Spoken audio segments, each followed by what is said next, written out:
A few years back, I learned that the company I was working for at the time had been sold off to a larger company. And I'd learned it through reading it in the Financial Times rather than any company communication. Yes, this had happened and there was no internal communication about it whatsoever, which is about the worst way that a firm can go about keeping its employees up to speed with developments. At the time, I phoned my boss, somewhat bewildered and somewhat alarmed as to what was actually happening and so on, and was basically told that no internal message had been approved, so there was no internal message yet, and that would be coming in due course, and sorry for the embarrassment and that you found out about what was happening to our company in that way, which just goes to show that there can be really interesting consequences if firms aren't taking a very proactive and organized effort to have strong communication internally. So this episode is going to hopefully offer some good guidance on keeping internal communication on a professional level, making sure that all the people are informed that need to be, fostering internal communication upwards as well, i.e. feedback from the sales team, keeping everything professional and clear, and staying on the right side of any potentially awkward or embarrassing emails that might come up to bite you later.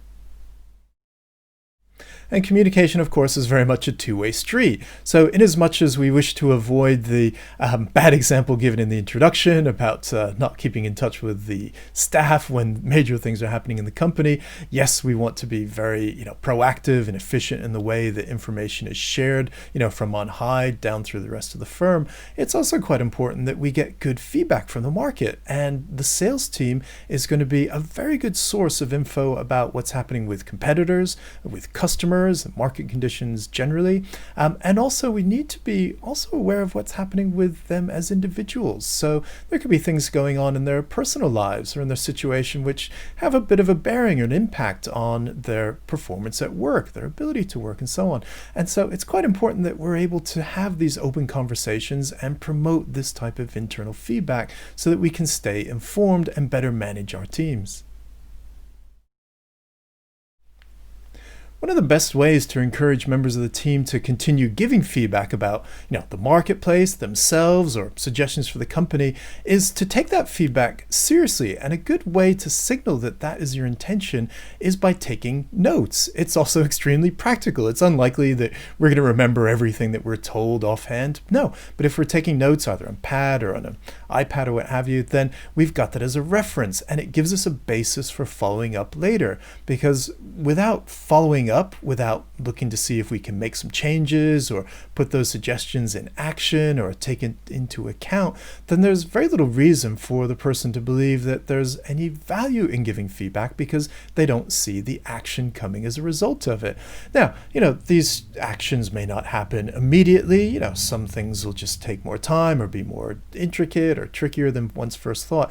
But if we keep in touch with the sales team and thank them for their feedback, genuinely thank them because it is useful, and keep them informed of where we are in terms of the feedback and where that's gone and what potentially could happen as a result of it and so on, then even if the final result is some few months or even a year down the road, if they've been kept informed along the time, then they know that there's been some real value to that. It's not just been forgotten and then moved on to the next thing. So in terms of getting information out to the sales team, there's a number of tools at our disposal, and I would typically recommend it's always useful to use a written and oral communication together in tandem because they just really work so well and support each other. First off, some people will just hear and relate to and understand information that's come from a conversation much better than they would in print. And there'll be others where it's exactly the opposite. So using both in combination, just make sure that we're covering all the bases with someone.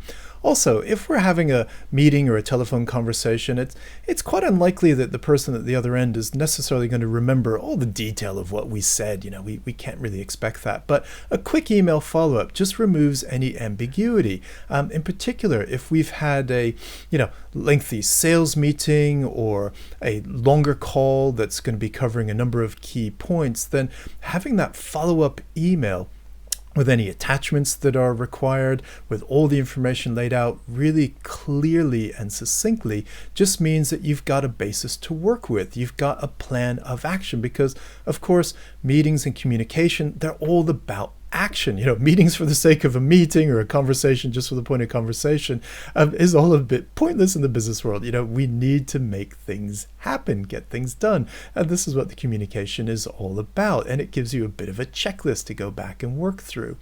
Now, in terms of the written follow-ups, it's important that we make sure that we do that really on a quick, timely basis. There's no point getting an email that's following up a meeting that you had a week ago. You've already forgotten it. Other things have moved on. It's gone. I would say within 24 hours is really the best. And it need not be an elaborate affair. Sometimes even just taking written notes at the time and taking a quick photograph with your camera, your iPad, what have you, and then popping that down in a quick email as a summary follow-up will suffice. If it's an internal communication and it's just a quick follow-up with notes, that's a quick way. You do it in seconds and then it's done. In other situations, sure, you'll need to compose an email. And there's a famous quote from Blaise Pascal that goes something along the lines of, "I would have written you a shorter letter if if I'd had more time."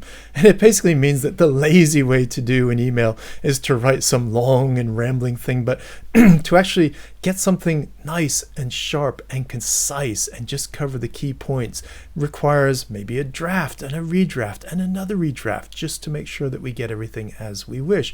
And it's definitely worth the time, particularly if there's a lot of information to be communicated.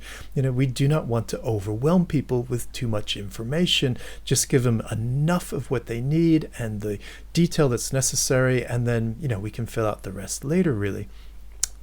The other area to consider is to do with difficult news. Now, it can be a lazy way to approach difficult news to just put in an email, particularly late at night when nobody's going to pick it up straight away and they can't call you about it.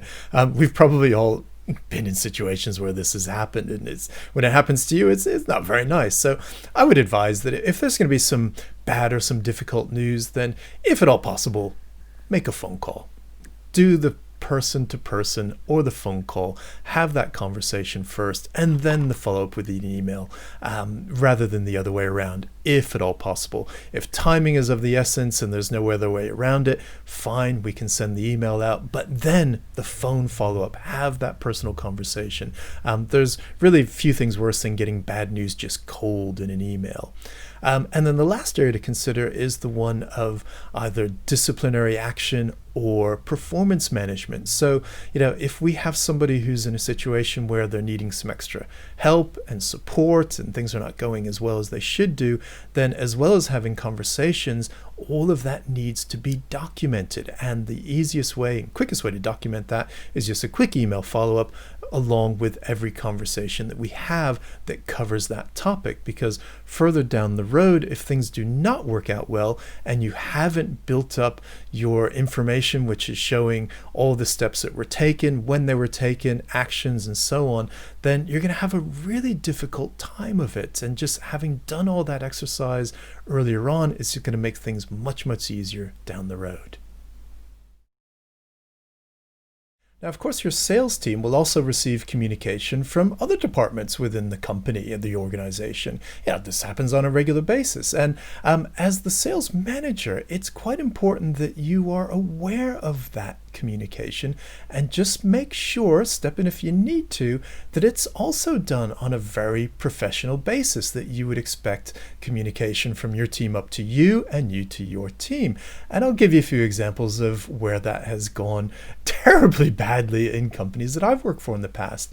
So in one scenario, the sales team would quite regularly get communication from an administration department by means of an email that was in all capital letters. Everything was capitalized. A few things were in bold print. Some were bold and underlined. Some bold and underlined with exclamation points. And these really shouty emails that sort of grabbed you by the throat and told you must do XYZ or these consequences will follow were completely unnecessary, because The topics involved were not anywhere near life and death. They were just simple administrative matters, but there was this, absolute frustration that was coming out of it that obviously had some root cause that needed to be sorted out, but probably never was. And all of this bile was being dumped onto the sales team. In another scenario, we would receive updates from another department within the team. And this was done on a conference call. And the tone of the person who headed up that department when they were speaking to the sales team sort of left everyone in no doubt that their view of the sales team was just a complete set of Neanderthal knuckle draggers who hadn't a wit between them and needed to be spoken to like children. I mean, it was so bad that there were people on the call that even started to make, jokes about just how bad it was that went over the head of the person who was making that call. And that could have been avoided had the sales manager actually been in on the call. The sales manager wasn't in on the call, was completely oblivious to the fact that this really corrosive communication was going on within the company and that it was affecting his sales team's attitude. And ultimately, I'm sure attitude leads to performance. A word on etiquette in copying people on emails as well, I think is in order. So we've all seen what can happen when there's a bulk email that's sent out along the lines of, can you notify me if, you're okay to do blah, blah, blah by next Tuesday, and it goes to, 45 people. And then everyone hits reply all, and your inbox is just unnecessarily jammed with all these excess emails. Those are definitely cases where it's always making sense just to reply to people who are relevant. I think it's always worth asking yourself the question of, does the person really need to see this email that I'm replying to? Should I put them in copy or not? Certainly, if you're speaking with someone in the company who's outside your sales team who reports to somebody else, I would always say it's a good professional courtesy to put that person's manager in copy. Again, unless it's the most, mundane of things, if you're sending over a report or a file or something like that, there's no need to let the person's boss know that you're doing it. But if there's anything substantive, then yeah, by all means, I would certainly want to know, what was going on with people in my team, vis-a-vis, other parts of the company. If somebody's needs a bit of help on something, or there's an issue that's come up or what have you, then yeah, you want to know what's going on with your people, and being copied in is really a very quick and easy way to know that that's been happening and that's been going on. Humor can be an extremely tricky area. So in a face-to-face conversation, you have a few advantages. Obviously, there's your facial expression, tone of voice, your body language, any gestures you may wish to use, and hopefully these are all reinforcing the words, the message, so that you have clarity, and it's much less likely that whatever you're attempting to say is going to be misinterpreted, taken the wrong way, and cause offense. However, if you're looking at an email, then with all these other things removed, you're just stripped down to the bare words. It's much more likely that this can go wrong. So obviously, any innuendo or double entendre, any of these kind of things that maybe once upon a time were considered acceptable conversation in a business environment, they're certainly not today. And I think it's just really best to avoid that topic altogether. Boring as it may seem, remove any attempts at humor from your emails, because your emails need to be able to stand the test of time. In 5-10 years down the road, it's got to look good still, and it could come back and bite you if it was ill-advised. So yes, please be careful with that one.